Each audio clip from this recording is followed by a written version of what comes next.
Harvest ng kamatis, tara. Ang ating kamatis, sinog na sa puno. Yan o. Ayan, masarap yan, crunchy. Ganyan man iba. Ayan pa. Diba nag-start na din o. Then, harvest tayo.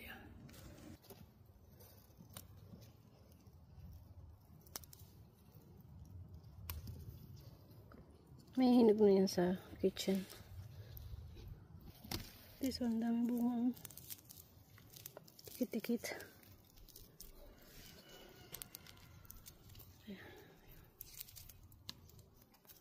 Kunin na rin natin to.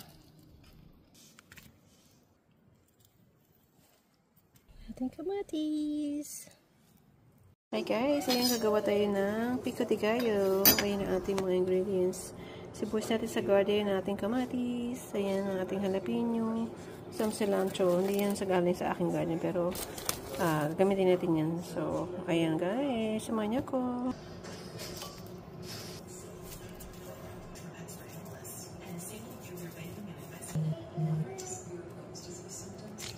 So, ayan guys, ang ating pico de gallo. Simple lang.